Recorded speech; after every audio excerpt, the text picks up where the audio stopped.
کسی بزرگ کا دوران سفر ایک بوڑھے شخص کے پاس سے گزر ہوا۔ مسافر نے اس عمر رسیدہ سے اس کا حال پوچھا۔ اس نے بتایا کہ میں ابتدائی جوانی میں اپنی چچا زاد بہن سے بہت محبت کرتا تھا اور وہ بھی مجھے اسی طرح چاہتی تھی۔ حسن اتفاق یوں ہوا کہ میرا اس سے نکاح ہو گیا۔ شب کو جب میں اپنی بیوی کے پاس آیا تو میں نے اپنی بیوی سے کہا، آؤ آج رات ہم دونوں اللہ کی عبادت اس شکر میں کریں کہ اس نے ہم دونوں کو ملا دیا ہے۔ چنانچہ قربت کی بجائے ہم نے وہ ساری رات عبادت میں گزار دی۔ اس وقت سے آج تک 70-80 سال ہمیں اسی حالت میں ہو گئے ہیں۔ ہر رات یہی کیفیت ہوتی ہے۔ اس وقت جب یہ باتیں ہو رہی تھی اس کی بیوی بھی اس کے ساتھ تھی۔ ان بزرگ نے اپنی بیوی سے اس بات کی تصدیق چاہی تو بیوی نے کہا، ہاں ایسا ہی ہے۔ آج ہمیں 70 سال ہو گئے ہیں پر ہم ابھی بھی اللہ کے شکر میں ساری رات گزار دیتے ہیں۔ ہمیں ہر حال میں اللہ کا شکر ادا کرنا چاہیے۔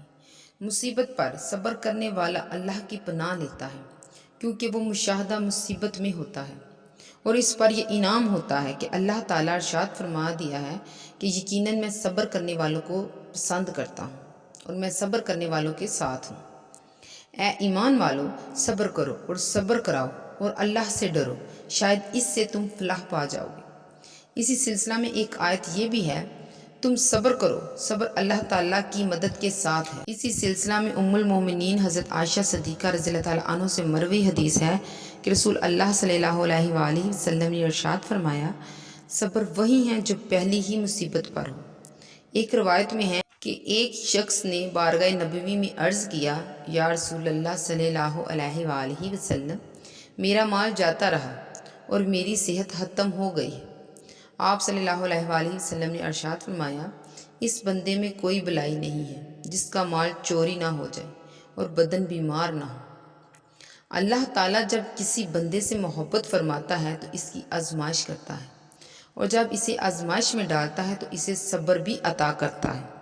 حدیث شریف میں ہے کہ رسول اکرم صلی اللہ علیہ وآلہ وسلم نے ارشاد فرمایا، اللہ کے یہاں بندے کے لیے ضروری ایک جیسا درجہ ہوتا ہے کہ اس درجے تک وہ اپنے عمل کے ذریعے نہیں پہنچ پاتا، یہاں تک کہ وہ کسی جسمانی تکلیف مرض میں مبتلا ہو جاتا ہے اور پھر وہ اسی ذریعے سے اس درجے تک پہنچ جاتا ہے۔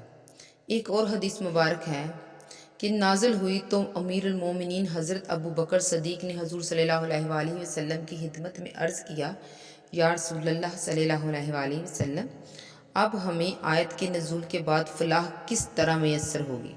رسول اللہ صلی اللہ علیہ وآلہ وسلم نے ارشاد فرمایا، ابو بکر، خدا تمہاری مغفرت فرمائے، کیا تم بیمار نہیں ہوتے؟ کیا تم پر کوئی مصیبت نازل نہیں ہوتی؟ کیا تم صبر نہیں کرتے؟ کیا تم غمگین نہیں ہوتے؟ بس یہی تمہارے گناہ کا بدلہ ہو جاتا ہے، یعنی جو کچھ تم پر دکھ آتے ہیں وہ تمہارے گناہوں کا کفارہ ہو جاتے ہیں۔ ایک شخص نے حضرت شبلی رحمۃ اللہ علیہ سے کہا کہ کون سا صبر صابر کے لیے سب سے زیادہ سخت ہے؟ آپ نے فرمایا، اللہ کی راہ میں صبر کرنا۔ اس شخص نے کہا، نہیں۔ آپ نے فرمایا، صبر اللہ کے لیے صبر کرنا۔ اس شخص نے کہا، نہیں، یہ بھی نہیں۔ آپ نے فرمایا، اللہ کی معیت کا مشاہدہ کرنے میں صابر رہنا۔ اس نے کہا، نہیں۔ آپ نے فرمایا، پھر کون سا صبر ہے؟ اس شخص نے جواب دیا، اللہ کو دیکھتے ہوئے صبر کرنا۔ یہ سنتے ہی حضرت شبلی رحمۃ اللہ علیہ نے ایک چیخ ماری، یہ معلوم ہوتا تھا کہ اس کی روح نکل جائے گی۔ حضرت جنید بغدادی رحمۃ اللہ علیہ فرماتے ہیں کہ دنیا سے آخرت کی طرف جانا مومن کے لیے آسان اور سہل ہے، لیکن رائے خدا میں مخلوق کو چھوڑ دینا مشکل ہے اور نفس کو چھوڑ کر اللہ تعالیٰ کی طرف رجوع کرنا مشکل تر ہے۔ ایک بار جب صبر کے بارے میں حضرت جنید بغدادی رحمۃ اللہ علیہ سے دریافت کیا گیا تو آپ نے فرمایا کہ منہ بگاڑے بغیر کسی کڑوی چیز کا ایک ایک گھونٹ کر کے پینا صبر ہے۔ حضرت علی رضی اللہ تعالیٰ عنہ نے فرمایا، صبر ایمان سے اسی طرح وابستہ ہے جس طرح سر بدن سے لگا ہوتا ہے۔ بعض کا قول ہے کہ ہر مصیبت کو خندہ پیشانی سے برداشت کرنے کا نام صبر ہے۔ یہ بھی کہا جاتا ہے کہ صبر کے معنی ہے مصائب میں شکوہ شکایت کا اظہار کیے بغیر فنا ہو جانا۔